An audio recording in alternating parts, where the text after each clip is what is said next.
Sex is a subject occupying our thoughts a lot. One study found that men think about sex on average 19 times a day, while women think about it 10 times a day. But what about actually doing it?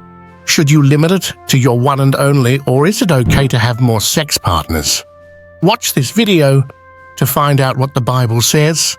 Do not forget to subscribe to our channel for more videos with short, easy-to-understand answers from the Bible to questions about sexuality and relationships.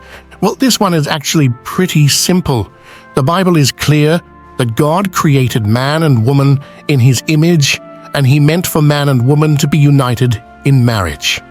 Sexual relationships should only be enjoyed within marriage. So there is your answer for unmarried people. It is not just wrong to have more than one sex partner. It is wrong to have even one sex partner. Wait until you are married. Jesus explains how God had intended marriage to be: the union of one man and one woman living together faithfully. He added, when a man divorces his wife, if not for sexual immorality, and marries another woman, he commits adultery. And Jesus made pretty clear He does not approve of adultery. So there is your answer for married people. One sex partner, your husband or wife, is wonderful.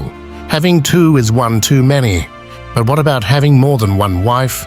Nowhere in the Bible do we read about one woman having more than one husband, but it was quite common at the time of the Old Testament for a man to have several wives.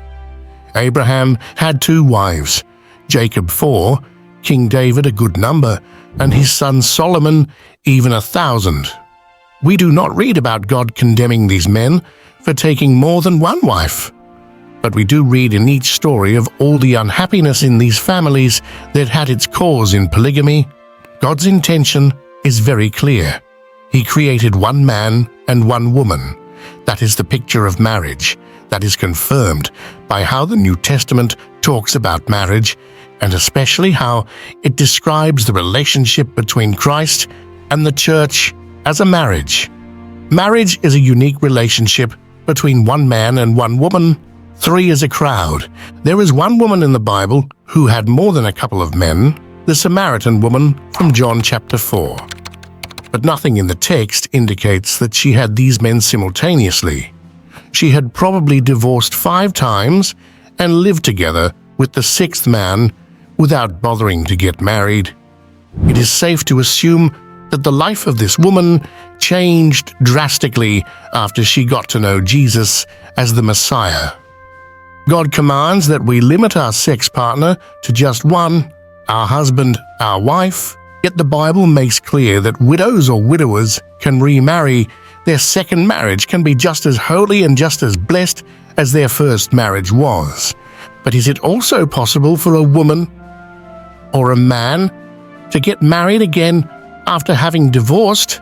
From what Jesus says, we know that divorce is only allowed in case the spouse has been unfaithful.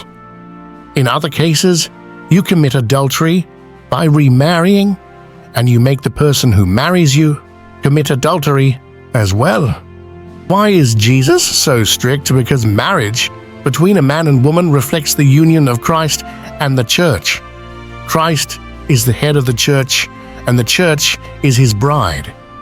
He will never be unfaithful to her. It is a holy union. Likewise, the union between a married man and woman is holy. Marriage is a wonderful gift of God that allows us to enjoy sex within the safe boundaries God Himself set up. And when husband and wife are faithful to each other, it is a wonderful picture of the relationship between Christ and the church. Don't soil that picture, and don't soil yourself by having more than one sex partner.